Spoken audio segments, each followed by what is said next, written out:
Resources for alternative energy. There are many different forms in which alternative energy is available. One of these is solar power. Solar power is driven by photovoltaic cells, and these are progressively getting less expensive and more advanced. Solar energy power can be used for electricity, heating, and making hot water. Solar energy produces no pollution, as its input comes completely from the sun's rays. However, much more work still needs to be done in order for us to economically harness the sun's energy.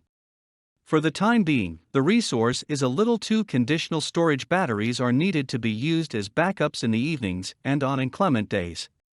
Wind energy has become the most invested in, by private investors and governments together, alternative energy source for the time being.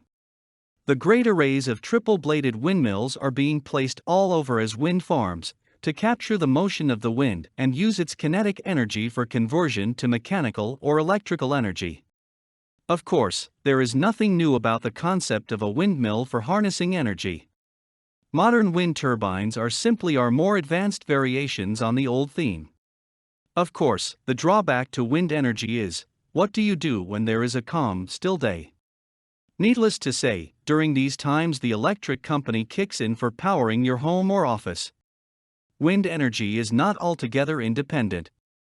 Hydroelectric energy is available as a source of alternative energy, and it can generate a substantial amount of power. Simply put, hydroelectric energy uses the motion of water, its flow in response to gravity, which means downhill, to turn turbines which then generate electrical energy. Needless to say, water is ubiquitous. Finding sources for driving hydroelectric turbines is, therefore, not much of a problem. However, hydroelectricity as a source of alternative energy can be complicated and expensive to produce. Dams are often built in order to be able to control the flow of the water sufficiently to generate the needed power. Building a dam to store and control water's potential and kinetic energy takes quite a lot of work, and operating one is complex as well, and conservationists grow concerned that it. Of course, a dam is not always needed if one is not trying to supply the electrical needs of a city or other very densely populated area. There are small run-of-river hydroelectric converters which are good for supplying neighborhoods or an individual office or home. Probably the most underrated and underappreciated form of alternative energy is geothermal energy, which is simply the naturally occurring energy produced by the heating of artesian waters that are just below the Earth's crust. This heat is transferred into the water from the Earth's inner molten core. The water is drawn up by various different methods. There are dry steam power plants, flash power plants, and binary power plants for harnessing geothermal energy.